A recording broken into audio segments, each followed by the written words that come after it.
Salam müəllimlər, hər vaxtınız xeyir olsun. Biz bugün dünən, yəni 2 aprel Naxçıvan müəllimlərinin sertifikasiyasına düşən sualların izahına baxırıq. Bilirik ki, dünən bir çox fənlərdən artıq sertifikasiya imtahanları olub Naxçıvanda və bizim əlimizdə 6 sual var və hər birinin izahını indi mən sizinlə bölüşəcəm.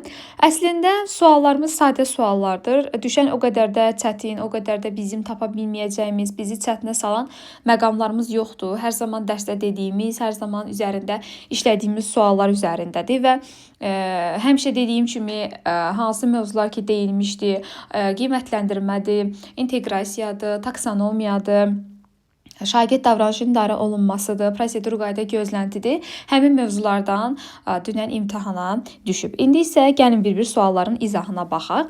Birinci bizə deyir ki, diaqnostik qiymətləndirməyə aid olmayan fikri seçin. İzahdan əvvəl deyim ki, bu izahlara baxanda əvvəlcə videonu saxlayın, özünüz üçün cavabı müəyyənləşdirib sonra izaha baxın. Çünki belə daha effektiv olur. Aha, bizə deyir diaqnostik qiymətləndirməyə aid olmayan fikri istəyir bizdən. Burada bizə deyir ki, baxın, şagirdin mövcud səviyyəsi və inkişafı haqqında məlumat verir. Bilirik ki, düzdür. Yəni biz şagirdin burada ilkin səviyyəsi haqqında, onun ilin əvvəlində və yaxud da bölmənin əvvəlində mövcud səviyyəsi haqqında biz məlumat əldə edirik. İkinci deyir ki, təlimdən əvvəl şagirdin bilik və bacarıqlarını müəyyənləşdirir. Bu da düzdür. Bilirik ki, biz müəllim sinifə ilk daxil olduğu andan diaqnostik qiymətləndirmə apara bilər. C-ni saxlayırıq. D-də deyir diferensial yanaşma üçün imkan yaradır. Bu da bilirik ki, müəllim artıq şagirdlərin səviyyəsini bildikdən sonra onlarla düzgün şəkildə yanaşma nümayiş etdirir. Hər birinin səviyyəsini müəyyənləşdirir və onlarla düzgün davranma qaydasını, təlimi onlara uyğun qurmağa çalışır. 7-də deyir ki, müəllim ilk sinifə daxil olduqda apara bilər. Bu da düzdür. Hətta deyir ilin ortasında müqavilə ilə işləməyə gələn müəllim belə varsa, o da ilin ortasında gəlsə belə mütləq şəkildə onların səviyyəsini özü üçün müəyyənləşdirməsi üçün keçirə bilər. Amma C-də deyir ki, nəticələri yekun summativə təsir edir. Bəs biz demişdik ki, yekun qiymətləndirmə, yəni ümumiyyətlə diaqnostik qiymətləndirmə rəsmi deyil və risk tələb etmir. Risk tələb etmir ona görə deyirik ki, nə onun biz nəticələrini jurnalda qeyd etmirik, nə şagirdlərin gündəliyinə qeyd etmirik və yaxud da şagirdlərin gündəlik qiymətinə, summativ qiymətlərin heç birinə təsir etmir. Ona görə də cavabımız C variantıdır. Bəzən yanlışlıq olur, deyirlər ki, biz diaqnostik heç yerdə qeyd etmirik. Yanlışdır. Şagirdin şəxsi portfolyosunda nəticələr saxlanılır. İkinci sualda bizə inteqrasiya növünü müəyyənləşdirmək istəyir. Deyir, siz Python proqramının içərisində ədədləri cəmləyib və ədədi orta hesablayacaqsınız. Bu da fənlər arası inteqrasiyadır. Proqramlarla bağlı informatika və riyaziyyatdır. Yalnız fənlər arası inteqrasiyamız var burada. Daha sonra üçüncüdə deyir ki, summativ qiymətləndirmənin məqsədi hansı bənddə düzgün göstərilib? Baxın, biz deyirik ki, şagirdin nailiyyət səviyyəsini qiymətləndirib, kəmiyyətlə ölçülməsinə şərait yaradır. Bu variantı saxlayırıq. B-də deyir ki, summativ qiymətləndirmə monitorinq aparmaq üçün bizə lazımdır. Monitorinqin aparılması bilirik ki, diaqnostikdə daha çox bizim köməyimizə çatır. C-də deyir ki, şagirdin ilkin bilik və bacarığını qiymətləndirmək, bu da ilkin bilik və bacarığın qiymətləndirilməsi diaqnostikadır. Şagirdin potensialını üzə çıxartmaq, bu da diaqnostikadır və dərsin sonunda şagirdləri qiymətləndirmək isə bu da formativ qiymətləndirməni özündə əks etdirir. Amma şagirdin nailiyyət səviyyəsini qiymətləndirib kəmiyyətlə ölçmək əlbəttə ki, summativ qiymətləndirmədir. Yəni biz bilirik ki, kəmiyyətlə ölçmək bir dənə ümumiyyətlə ölçmək sözü summativ qiymətləndirməyə aiddir və kəmiyyətlə ölçülməsi isə yəni şagirdin rəqəmlə, məsələn tutaq ki, 61 balla 4 və yaxud da 85 balla 5, 32 balla 3 və yaxud da 27 balla 2, yəni belə rəqəminin qiymətləndirməsini özündə əks etdirir. Digər nə formativdə, nə də diaqnostikada kəmiyyətlə qiymətləndirmə yoxdur. Formativ qiymətləndirmə isə keyfiyyət qiymətləndirilməsidir. Yəni meyar üzrə. Dördüncü sualda bizə deyir ki, sinifə yeni bir şagird gəlib. Bir neçə şagird onun danışıq tərzini və görünüşünü bəyənməyib gülürlər. Müəllim vəziyyəti müşahidə edir və dərsin gedişində bu halın təkrarlandığını görür. Bu vəziyyətdə müəllimin atacağı addım hansıdır? A-da deyir ki, dərsi dayandırmadan sərt xəbərdarlıq etmək. Bilirik ki, Şagirdlərlə bu səthi xəbərdarlığın edilməsi yanlış bir anlaşılmadır. Biz şagirdlərə hörmət çərçivəsində onlara yanaşırıq və anlamağa çalışırıq. Yəni biz prosesi necə deyim, sakit bir yolla həll etməyə çalışırıq. Səthi xəbərdarlıqla yox. Beyni saxlayaq. C-də deyir ki, yeni şagirdi qorumaq məqsədi ilə onu sinif daxilində daha az ünsiyyətə tələb edən səhv yazmışıq burada, tələb edən fəaliyyətlərə yönəltməlidir. Bunu da bilirik ki, yəni hansı ki belə bir məqamda biz şagirdi kənarlaşdıraq, digərlərindən uzaqlaşdıraq, normal qəbul edilməz bir haldır, bərabər imkanlar pozulur.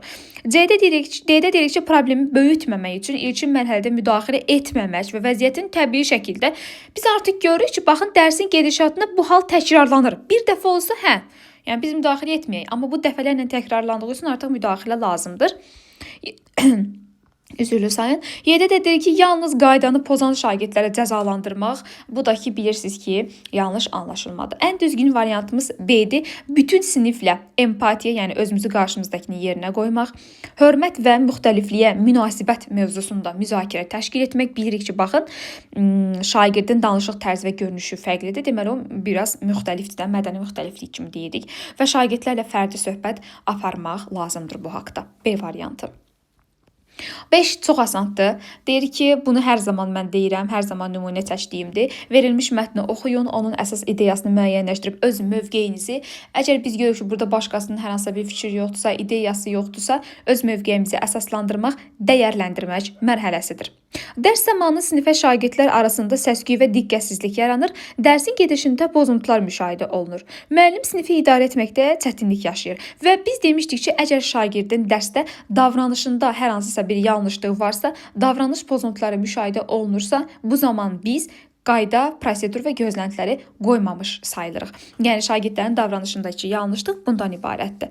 A-dır ki, intizamın pozulduğu halda dərhal müdaxilə etmək. Dərhal müdaxilənin, yəni bizim üçün artıq biz əlimizi partanın üstünə vururuq, qışqırırıqsa, bu bizim reaktiv yanaşmamızdır. Bilirik ki, proaktiv yanaşma aparmalıyıq biz. C-dədir ki, şagirdlər üçün gözləntilərin sayını artırmaq. Düzdür, istədiyimiz qədər gözlənti qoya bilərik, amma ki, artıq bu görürük ki, biz səs-küy var, diqqət pozuntusu var, davranışlarında normal deyil və ona görə də biz burada gözləntini artırsaq belə, yəni artıq gözlənti görürük ki, müəllim hətta deyirək gözləntinin sayını artırmaq. Deməli əvvəldən gözlənti var imiş. Bu gözləntiyə əməl olunmursa, avtomatik qaydaya keçmək lazımdır. Dərs zamanı bütün şagirdlərin fərdi maraq və ehtiyaclarını nəzərə almaq. Bizə burada demir ki, müəllim şagirdlər nə isə etmək istəyir, müəllim ona icazə vermir. Eyni zamanda Y variantından deyir ki, dərsdə cəlb etmək üçün maraqlı fəaliyyətlərə cəlb etmək. Yenə də görürük ki, burada şagirdin və dərsin qurulmasında, motivasiya mərhələmizdə bir problem yoxdur. Və cavabımız B-dir burada da.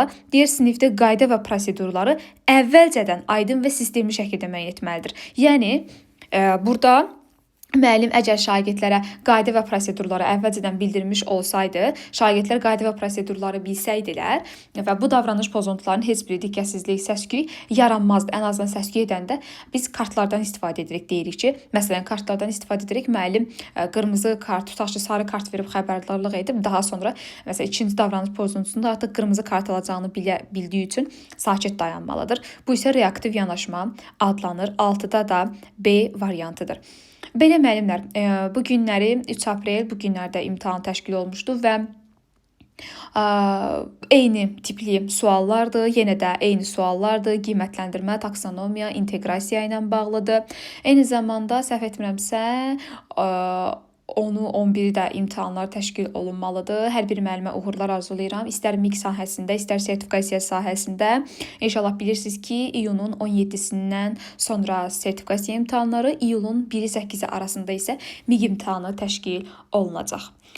Sizə çətinlik çəkdiyiniz, qaranlıq qalan bütün məqamları yazıb soruşa bilərsiniz. PDF-in əvvəlində də nömrəm qeyd olunub.